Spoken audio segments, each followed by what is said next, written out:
Ihanda niyo ng inyong mga emosyon dahil ang kwentong ito, isang trahedya sa gitna ng karagatan. Isang bilyonaryong ginawang bangkay ang sariling puso at isang madugong lihim. Ang mismo mga magulang niya ang nagpalubog sa yate para patayin ang asawa at anak niya. Pero panalong tadhana, 5 taon nang lumipas, buhay ang kambal at sa gitna ng isang marangyang ballroom, magbabangga ng cold billionaire na si Frederick Hamilton, ang 2 batang taglay ang sarili niyang mga mata. Ito ang The Billionaires Miracle Twins at pakinggan na natin.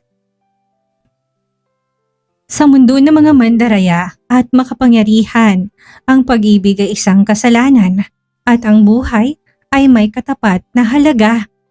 Si Frederick Hamilton ay ang walang awang hari ng Hamilton Tech Consolidated, isang bilyonaryong may malamig na titig, bakal na puso at kapangyarihang kayang magpaluhod sa kahit na sinong kaaway. Ngunit sa likod ng kanyang hindi matitinag na imperyo ay isang lason at durug na pagkatao. 5 taon na ang nakakalipas nang bawiin sa kanya ang iisang liwanag sa kanyang madilim na mundo. Si Annalyn, ang simpleng babaeng nagturo sa kanyang magmahal. Kasamang 2 sanggol na hindi niya man lang nasilayan o nayakap. Sa isang madilim at madugong gabi, sa gitna ng karagatan, gumuho ang mundo ni Frederick nang sumabog at lumubog ang luxury yacht na sinasakyan ng kanyang pamilya. Ang formal na ulat ng pulisya, isang trahedya. Walang nakaligtas, ngunit ang hindi alam ng mundo, ang trahedyang yon ay hindi isang aksidente. Ito ay isang lantarang pagpaslang, isang malupit at malamig na planong inosketra ng kanyang mga magulang. Inaasam ang yaman at kapangyarihan kasamang elitistang si Georgina, ang babaeng pilit ay pinapakasal sa kanya kapalit ng bilyong-bilyong puhunan sa negosyo. Para sa pamilya Hamilton, si Annalyn ay isang malaking dungis na dapat burahin sa mapa. Ngunit sa gitna ng unos, habang nilalamon ng madilim na alon si Annalyn, may isang miracle na hindi kayang burahin ang kasamaan. Sa tulong ng matapat na si Yaya Rose, natakasan ng 2 sanggol, inaagaw mula sa kuko ng kamatayan at pinalaking lihim sa malayo sa ilalim ng ibang identity. 5 taon ng pagluluksa, 5 taon ng lihim sa isang marangyang gala event kung saan nagtitipon ng pinakamataas na lipunan, muling magtatagpong landas ng nakaraan at kasalukuyan. Sa gitna ng liwanag ng mga chandelier at tunog ng mga baso, 2 batang may mga matang eksakto ng katulad ng kay Frederick ang haharang sa kanyang daan, sina Sandro at Zairiel. Kapag nabunyag ang pinakatagong lihim ng nakaraan, handa bang bilyonaryo na ibagsak ang sarili niyang dugot laman upang ipaglaban ang mga anak na ipinagkait sa kanya? O muling magtatagumpay ang kasamaan bago pa niya mawakasan ang laro? Isang kwento ng matinding paghihiganti, pagkabunyag ng madugong katotohanan at ang di matitinag na pag-ibig ng isang ama sa kanyang mga miracle twins. Maliwanag ang mga kristal na ilaw sa loob ng marangyang mansyon ng pamilya Hamilton. Ngunit kasing lamig ng yelo ang atmosfera sa loob ng opisina ng CEO. Si Frederick Hamilton, ang nag-iisang tagapagmana ng Hamilton Tech Consolidated, ay nakatayo sa harap ng malaking salaming bintana habang nakatingin sa buong lungsod. Sa kanyang piling ay nakatayo si Annalyn, isang simpleng babae na may napakagandang ngiti, mahinhin at may malinis na puso na siyang tanging nakapagpalambot sa kanyang bakal na pagkatao. Frederick, natatakot ako. Mahinang bulong ni Annalyn habang nakahawak sa kanyang lumalaking tiyan. 4 na buwan na siyang buntis. Sa kanilang kambal at bawat araw na lumilipas ay mas lalong tumitinding kaba sa kanyang dibdib. "Huwag kang matakot, my love," sagot ni Frederick habang hinahawakan ng mahigpit ang nanginginig na kamay ng asawa. Niyakap niya ito ng mahigpit at dahan-dahang hinalikan ang noo nito. "Pinapangako ko sa iyo, Walang sino man ang makakapagpahiwalay sa atin. Kahit ng mga magulang ko pa, handa akong iwan ang lahat para sa inyo. Ngunit sa labas ng nakatagong kwarto, nag-aalab ang galit ng dalawang tao na sanay na humahawak sa laeg ng lipunan. Si Don Facundo at Doña Severina Hamilton ay hindi kailanman matatanggap si Annalyn. Para sa kanila, ang isang simpleng babaeng galing sa mahirap na pamilya at walang yaman o impluwensya ay isang malaking dungis at lason sa dakilang pangalan ng pamilyang Hamilton. Hindi ako papayag na ang hampas lupang babaeng yan ang magiging ina ng mga susunod na tagapagmana ng Hamilton Tech! Galit na sigaw ni Doña Severina habang nakatitig sa anak at kay Annalyn mula sa malayo. Nanginginig ang kanyang mga kamay sa matinding puot habang hawak ang isang mamahaling payong. Si Georgina ang nababagay kay Frederick. Ang pamilya ni Georgina ang magliligtas at magpapalawak sa ating negosyo sa abroad kapag sumamang kanilang teknolohiya sa atin. Kuminahon ka, Severina. Malamig na sabi ni Don Facundo habang may hawak na baso ng whiskey. Ang kanyang mga mata ay puno ng kabuktutan at walang anumang bakas ng pagmamahal bilang isang ama. Kung ayaw nilang makinig sa pakiusap, gagamit tayo ng ibang paraan. Siguraduhin lang natin na walang makakaalam at malinis ang bawat takbang. Nakatayo sa tabi nila si Georgina, ang paboritong manugang ng mga Hamilton. May pilit ng ngiti sa kanyang mga labi habang nakatingin sa masayang mukha ni Annalyn. Ngunit nag-aapoy ang inggit at puot sa kanyang puso. Tiyakin niyo lang na mawawalang babaeng yan sa buhay ni Frederick, Tito Facundo. Kapag nawala si Annalyn, sisiguraduhin kong sa akin din babagsak ang puso't yaman ng anak ninyo. Dahil sa matinding pagmamahal at pag-aalala ni Frederick sa kalagayan at kalusugan ni Annalyn, nagpasya siyang ilayo na muna ang asawa sa gulo at sigalot ng pamilya.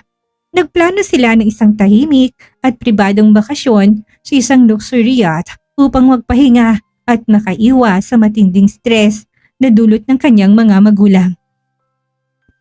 Maayos din natin ang lahat, Annalyn. Huwag mo nang isipin ang mga sinasabi nila. Wika ni Yaya Rose, ang matapat na kasambahay na tumatay yung pangalawang ina ni Annalyn mula pa nung bata pa siya. Nandito lang ako para alagaan ka ng mga bata. Salamat, Yaya. Nakangiting sagot ni Annalyn habang dahan-dahang hinihimas ang kanyang tiyan. Excited na ako para sa kambal natin ni Frederick. Gagawin ko lahat para maging mabuting ina sa kanila. Lumapit si Frederick at niyakap silang dalawa. Mag-impake na kayo para sa yate. Susunod ako agad pagkatapos ng huling meeting ko ngayong gabi. Subalit hindi nila alam sa ilalim ng mga ngiti at ligaya na nararamdaman. Ang bakasyon niya na dapat sana'y puno ng pag-asa at pagmamahal ay siya lamang isang napakadilim na bangungot na magpapabago sa kanilang mga buhay magpakailanman. Sa ilalim ng kadiliman, nakahanda ng bitag na wawasak sa kanilang pamilya. Lumalim ang gabi at tuluyang nilamon ng kadiliman ng kalawakan ng karagatan. Sa ibabaw ng malalaking alon ay maingat na naglalayag ang marangyang yate ng pamilyang Hamilton.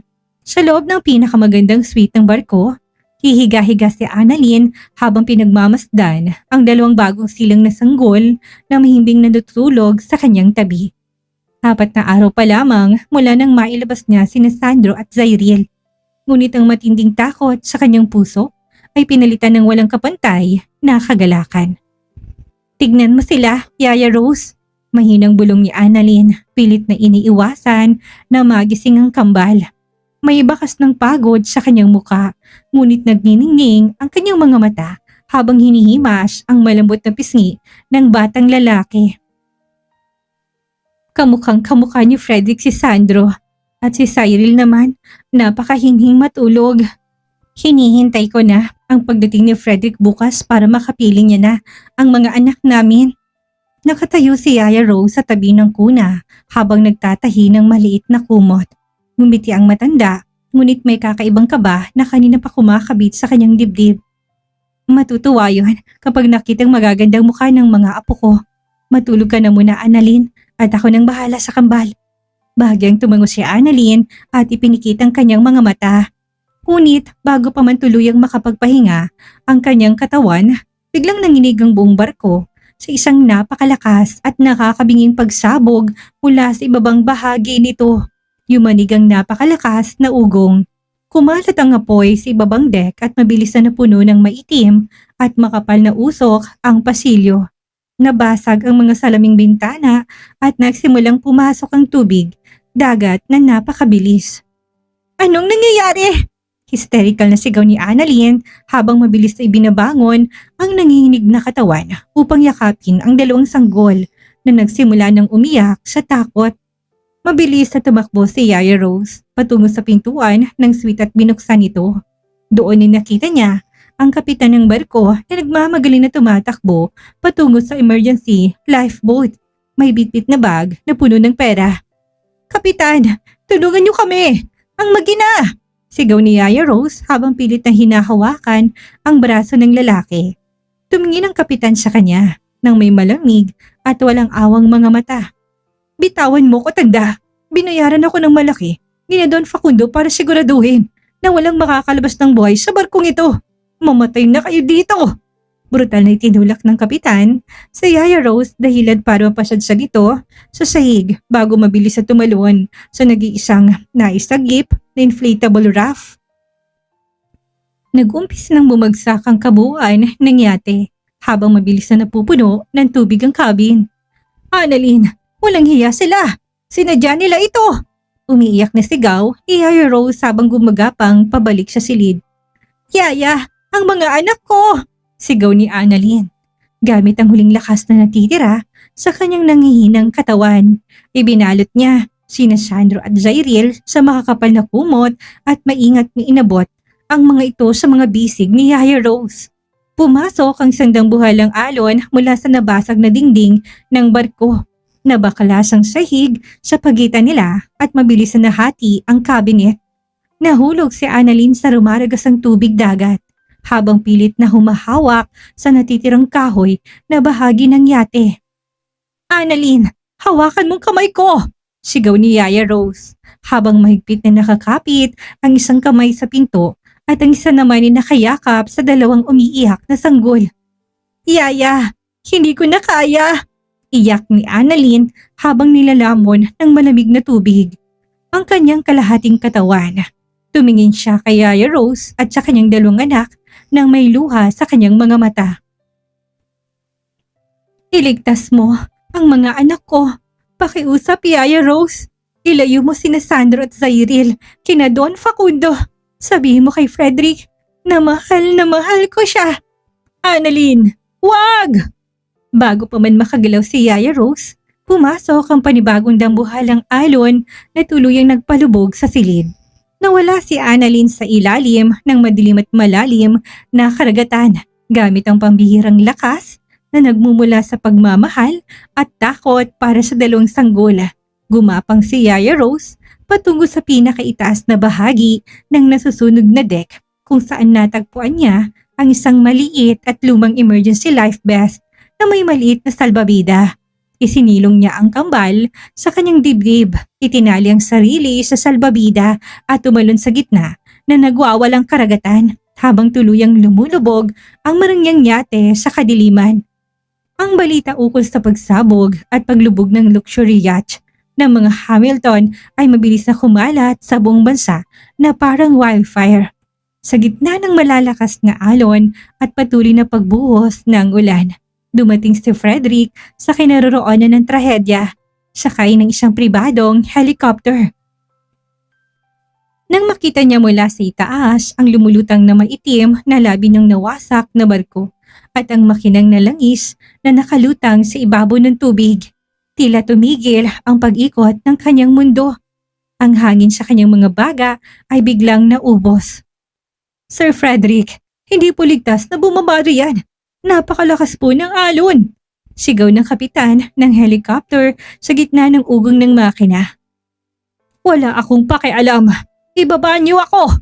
Galit na naghihisteryang sigaw ni Frederick. Ang kanyang mga mata ay pinalilibutan ng pumumula at matinding luha. Nang makatapak siya sa search and rescue vessel, agad niyang dinaluhong ang namumuno sa operasyon. Hanapin niyo ang asawa ko! Hanapin niyo mga anak ko! Kahit na magkano kailangan niyo. Babayad ako!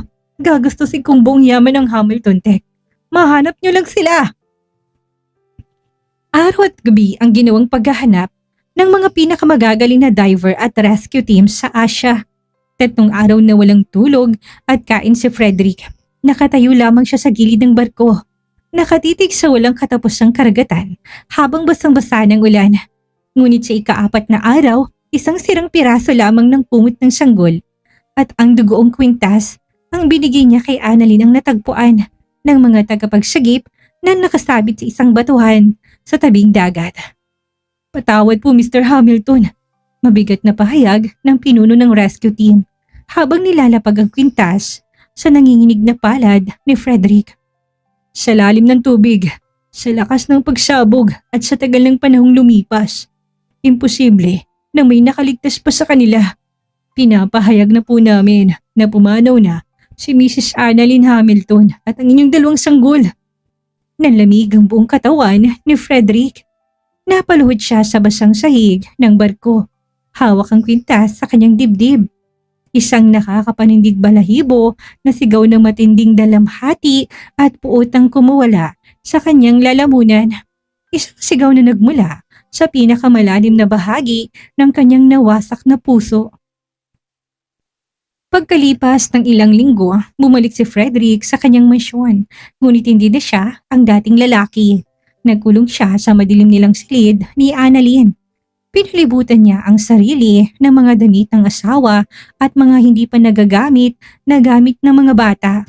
Ang dating masayahin at responsabling tagapagmana ay naging isang malamig, walang emosyon at walang amang halimaw sa mundo ng negosyo. Pinalitan ng galit at dalamhati ang bawat tibok ng kanyang puso. Samantalang sa loob ng marangyang silid kainan ng pamilyang Hamilton, nakaupo sina Don Facundo at Doña Severina habang nagniningning ang mga mata sa tagumpay. Kasama nila si Georgina na eleganteng nakaupo habang umiinom ng mamahaling wine.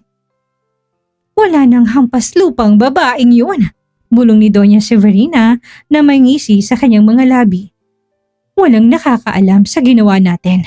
Ang buong mundo'y naniniwalang isang aksidente ang nangyari. Mabuti na lamang at malinis ang trabaho ng kapitan. Malamig na dagdag ni Don Facundo habang humihitit ng sigarilyo. Ngayong wala nang makakahadlang sa pagsasama ng Hamilton Tech at ng kumpanya ng pamilya ni Georgina. Frederick will eventually move on. Wala siyang pagpipilian kundi ang bumalik sa atin. Maghintay lang tayo ng konting oras, tita. Nakangiting sabi ni Georgina habang may bakas ng inggit at tagumpay sa kanyang boses. Kapag natanggap niya na ang katotohanan, sisiguraduhin kung sa akin siya babagsak. Ako lang ang nararapat na magiging Mrs. Hamilton. Subalit nagkamali sila sa kanilang kalkulasyon. 5 taon ang mabilis na lumipas, ngunit kahit kailan, hindi nakalimot si Frederick. Hindi niya pinansin ng kahit na anong pakiusap ng kanyang mga magulang na magpakasal kay Georgina. Tuwing lalapit si Georgina sa kanya, isang malamig at nang babatong titig lamang ang ibinabalik niya dito. Para kay Frederick, namatay na rin ang kanyang puso at kaluluwa kasabay ng pagkawala ni Annalyn at ng kanyang mga anak sa gitna ng madilim na karagatan. Sa isang malayo at tahimik na baybaying bayan sa lalawigan ng Batangas, malayo sa karangyaan at maruming politika ng Maynila, nakatayo ang isang simpleng kubo. Dito'y tinatago ni Yaya Rose ang pinakamalaking lihim na pilit na binubura ng pamilyang Hamilton sa mundo. 5 taon na ang nakakalipas mula nung gabi ng trahedya sa dagat. 5 taon na rin niyang pinalalaki ang 2 batang inagaw niya sa kuko ng kamatayan, sina Sandro at Zairiel. Si Sandro, kahit na 5 taong gulang pa lamang, ay nagtataglay na ng pambihirang talino at seryosong personalidad. Taglay niyang matatalim na mata na kulay abo at ang panga na eksaktong katulad na sa kanyang amang si Frederick. Madalas siyang nakaupo sa tabi ng bintana habang nagbabasa ng mga lumang libro sa agham at matematika. Samantalang si Cyril naman ay ang liwanag ng kanilang tahanan. Masayahin, napakaganda at may pambihirang tamis ng ngiti na eksaktong imahe ng kanyang inang si Annalyn. Nanay Rose, tingnan mo po, nakahuli po ako ng magandang paru-paro sa halamanan. Masayang sigaw ni Cyril habang tumatakbo patungo sa matanda. Bit-bit ang isang maliit na garapon. Napangiti si Yaya Rose habang hinihimas ang buhok ng bata. Ngunit agad na napalitan ng lungkot ang kanyang mga mata nang makita si Sandro na nakatitig sa pamilyang naglalakad sa kalsada. Nanay Rose? Mahinang tanong ni Sandro habang nakatingin sa kaibigan niyang nilalaro ng ama nito. Bakit po wala kaming daddy at mami katulad ng ibang bata sa paaralan? Nasaan po sila? Kumurot ang puso ni Yaya Rose sa tanong ng bata. Hinalikan niya ang noo ni Sandro at niyakap silang dalawa ng mahigpit. Ang mami at ang daddy niyo. Pilit na pinapantay ni Yaya Rose ang kanyang boses upang hindi mabasag. Ay mga anghel sa langit na palaging nakatingin sa inyo mula sa itaas. At ako ang binigay nila para maging nanay niyo habang wala sila. Hindi kailanman nalimutan ni Yaya Rose ang narinig niya mula sa kapitan ng barko noong gabing yun. Sina Don Facundo at Doña Severina ang nag-utos na pasubugin ng yate. Alam niya na kapag nalaman ng dalawang matanda na buhay ang mga bata, hindi sila magdadalawang isip na tapusin ang masamang balak. Dahil dito, ibinaon ni Yaya Rose ang tunay nilang pagkatao. Iniba niya ang kanilang mga apelyido at pinrotektahan sila sa loob ng 5 taon. Kahit na mawalan ako ng buhay, hindi ko hayaang makuha kayo ng mga demonyong yon. Bulong ni Yaya Rose habang pinagmamasdan ang 2 bata na nakatulog sa kanyang payak na hapagkainan. Subalit dumating ang isang pagsubok. Unti-unting nanghina ang katawan ni Yaya Rose dahil sa pabalik-balik na sakit sa puso. At nagmahal ang bayarin para sa formal na pag-aaral ng kambal sa kindergarten. Sa matinding pangangailangan sa pera, napilitan si Yaya Rose na tumanggap ng isang mataas na bayad na part-time job mula sa isang kilalang catering company sa Maynila na nangangailangan ng karagdagang head server para sa isang malaking VIP event. Sandro, Cyril, dinala kayo ni nanay dito sa Manila dahil kailangan ko magtrabaho ngayong gabi. Paalala ni Yaya Rose habang maingat na inaayos ang damit ng 2 bata sa loob ng isang maliit at tagong dressing room sa likod ng Grand Hotel. Pumasok lang kayo dito ha. Huwag na huwag kayong lalabas at huwag kayong makikipag-usap sa kahit na kanino habang nagtatrabaho si nanay. Maliwanag ba? Opo, Nanay Rose. Ako pong bahala kay Cyril. Seryosong sagot ni Sandro habang hawak ang kamay ng kanyang kambal. Hindi alam ni Yaya Rose ang marayang galang event na gaganapin sa mismong ballroom ng hotel na yon ay ang 10th anniversary banquet ng Hamilton Tech Consolidated, ang mismong kumpanyang pinagmamahalaan ng bilyonaryong si Frederick Hamilton. Ang nakatagong tadhana ay nagsimula ng gumalaw sa ilalim ng mga makukulay na ilaw sa bulwagan. Puno ng mga kumikislap na kristal ng chandelier, mamahaling wine glasses at ang pinakamaimpluwensyang tao sa lipunan, ang Grand Ballroom ng Grand Hotel. Sa gitna ng entablado, nakatayo si Frederick Hamilton sa harap ng mikropono, nakasuot ng eleganteng itim na tuxedo. Ang kanyang dating pambihirang karisma ay napalitan ng malamig at walang kapantay na otoridad. Sa kanyang gilid ay nakatayo si Georgina na may mapagmalaking ngisi habang nakasabit ang kamay sa bisig ng bilyonaryo. Kasama sina Don Facundo at Doña Severina na kumikislap ang mga alahas sa ilalim ng liwanag. Nais kong pasalamatan ang bawat isa sa inyo sa patuloy na pagtitiwala sa Hamilton Tech Consolidated.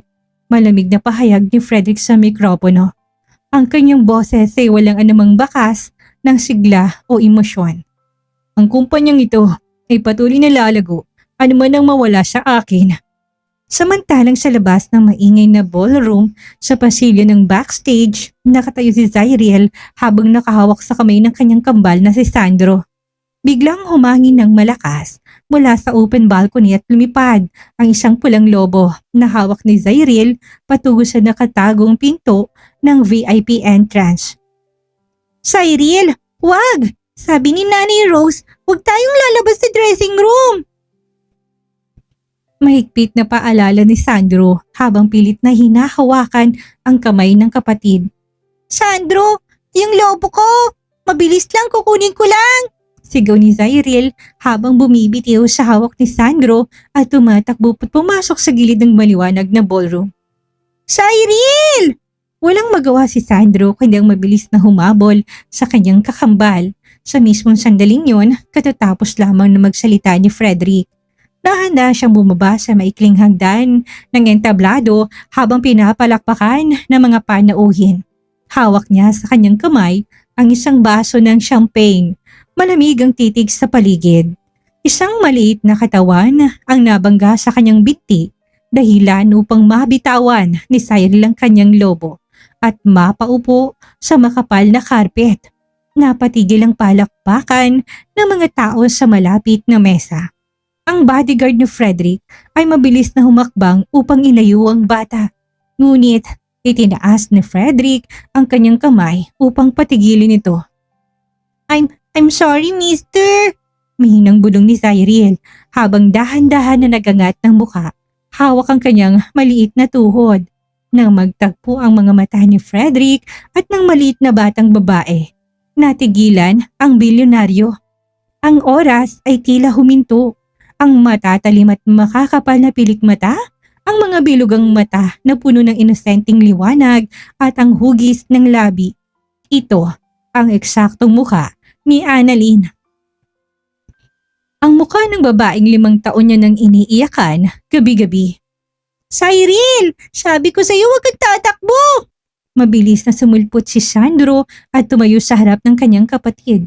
Binubok ang 2 braso upang protektahan si Zyriel mula sa mataas na lalaki. Huwag mong saktan ang kapatid ko! Bahagyang napadaing si Frederick habang dahan-dahang lumuluhod sa harap ng 2 bata. Nalamig ang buong katawan ng bilyonaryo nang tumitig siya sa mukha ni Sandro. Ang matalim na panga ng batang lalaki, ang makapal na kilay at mga matang kulay abo. Ito ay ang mismong imahe ng kanyang sariling mga larawan noong bata pa siya. Sino kayo? Nautal na tanong ni Frederick. Nanginginig ang kanyang boses at mga kamay. Nasaan ang mga magulang niyo? Sandro! Zyriel! Isang histerya na boses ang sumiklab mula sa gilid ng bulwagan. Mabilis tumakbo si Yaya Rose patugos sa kanila. Basang-basa ng pawis at namumutlang muka sa matinding takot. Ngunit nang magangat ang tingin ng matanda at magtagpong kanilang mga mata ni Frederick ay napatigil siya sa paglakad. Nabalot ng matinding gulat at takot ang mukha ng matanda. Yaya Rose? Dahan-dahan na tumayo si Frederick. Yaya Rose! Sigaw ni Frederick habang mabilis na humahabol sa kanila sa gitna na nagkakagulong pasilyo ng hotel. Mabilis na hinawakan ni Yaya Rose ang mga maliit na kamay ng kambal. Nanginginig ang buong katawan ng matanda sa matinding takot habang pilit na tumatakbo patungo sa VIP emergency exit. Ngunit bago pa man sila makalabas ng pinto, mabilis na humarang ang 4 na matatangkad at seryosong security guard ni Frederick. Paalisin niyo kami! Pakiusap! Hayaan niyo na kaming umalis! Pagmamakaawa ni Yaya Rose habang pilit na sinisilong at pinoprotektahan sina Sandro at Zyriel sa kanyang likuran. Lumapit si Frederick, hinihingal habang ang kanyang mga mata ay pinalilibutan ng luha at matinding pagtataka. Nahanda siyang lumuhod sa sahig katapat ng 2 bata na nakatingin din sa kanya na may halong kaba at pag-uusisa.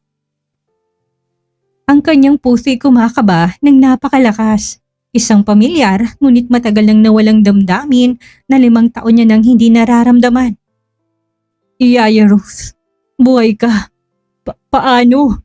Nauutal at nanginginig na tanong ni Frederick habang nakatitig sa mga mukha ng kambal. Hinawakan niyang kanyang sariling dibdib na tila hindi makahinga. At ang mga batang ito, kanino silang mga anak? Bakit?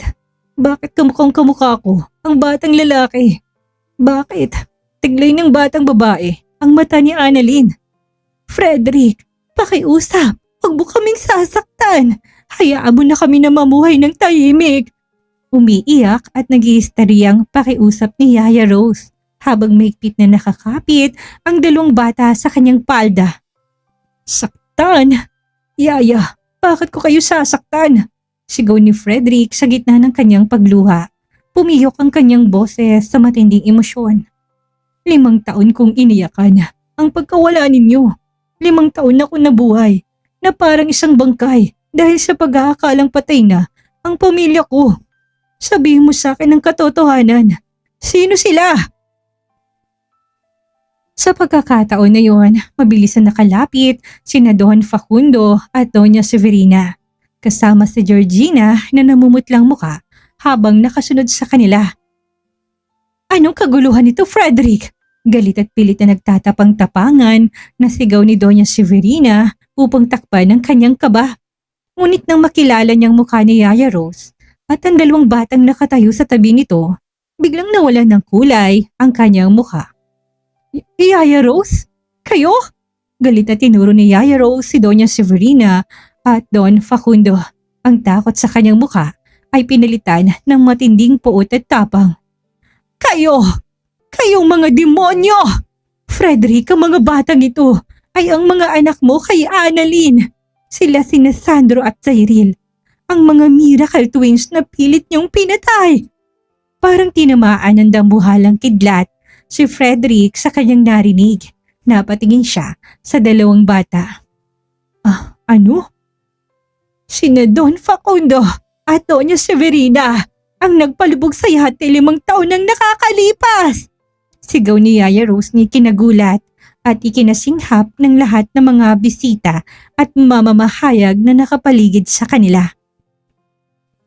Binayaran nilang kapitan ng barko para pasabugin ng makina.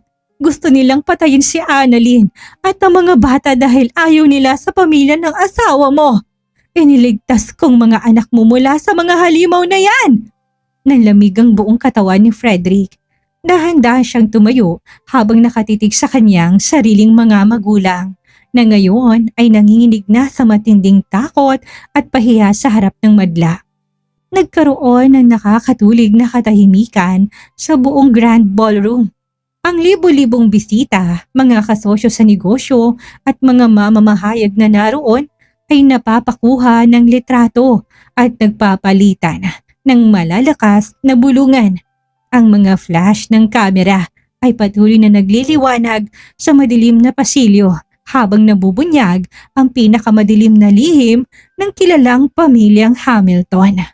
Ang balitang nagpayanig sa buong bansa ay tuluyan ng humupa at ang mga taong dating nagmamataas sa lipunan, sina Don Facundo, Doña Severina at Georgina, ay formal nang hinatulan ng parusang reclusion perpetua o habang buhay na pagkakakulong na walang oportunidad na makapagpiyansa.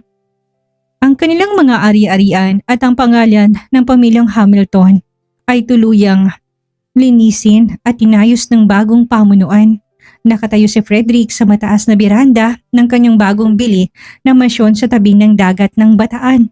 Hindi na ito ang malamig, walang emosyon at nakakatakot na bilyonaryo na kinatatakutan ng lahat sa mundo ng negosyo. Sa kanyang muka ay may malalim na kaligayahan, kapayapaan at liwanag na matagal nang nawala sa kanyang buhay. Daddy, tignan mo po yung ginawa naming dambuhalang kastilyong buhangin ni Sandro. Masayang sigaw ng 5 taong gulang na si Cyril habang tumatakbo patungo sa kanya. May bitbit itong maliit na plastik na pala at balde. Samantalang ang kanyang maliit na damit ay puno ng buhangin. Napakaganda naman yan, aking prinsesa. Nakangiting sagot ni Frederick habang mabilis na ibinababa ang sarili upang buhatin at halikan ang parehong pisngi ng anak. Ang bawat halik at yakap sa mga bata ay tila gamot na patuloy na gihilom sa mga sugat ng kanyang nakaraan. Kasunod na naglakad ng dahan-dahan si Sandro mula sa tabing dagat. Pitpit ng batang lalaking isang mamahaling tablet kung saan nakadisplay ang mga komplikadong programming blueprint at robotics code. Daddy, pinag-aaralan ko po yung bagong AI software ng kumpanya. Seryosong pahayag ni Sandro habang nakatitig sa kanyang ama gamit ng mga matang eksaktong katulad ng kay Frederick. Kapag lumaki ako nang mamamahala sa Hamilton Tech Consolidated para hindi ka na masyadong napapagod at makapagpahinga ka na. Natawa ng malakas si Frederick at dahan-dahang ginulong buhok ng kanyang anak. Masyado ka pang bata para isipin ng kumpanya, Sandro. Ngunit alam kong balang araw, magiging mas magaling ka pang leader kaysa sa akin. Lumabas mula sa loob ng mansyon si Yaya Rose na ngayon ay masigla na at wala ng bakas ng sakit dahil sa pinakamagagaling na doktor na kinuha ni Frederick para sa kanya. May bitbit itong tray na naglalaman ng mga sariwang prutas, juice at paboritong merienda ng mga bata. Mga bata, kumain na muna kayo ng merienda bago kayo magpatuloy sa paglalaro, tawag ni Yaya Rose. Salamat po, Nanay Rose! Sabay na sigaw ng kambal habang masayang tumatakbo patungo sa mesa na nasa ilalim ng malaking payong sardin. Napatingin si Frederick sa tatlo habang kumakain at nagtatawanan. Lumapit siya sa pinakadulo ng beranda na nakaharap sa malawak at payapang karagatan. Nilabas niya mula sa kanyang bulsa ang gintong kwintas na may pambihirang palawit. Ang kwintas na dating pagmamay-ari ni Annalyn na natagpuan sa gitna ng trahedya. Hinalikan ni Frederick ang kwintas at dahan-dahang itinaas ito patungo sa bughaw na langit. Annalyn, my love.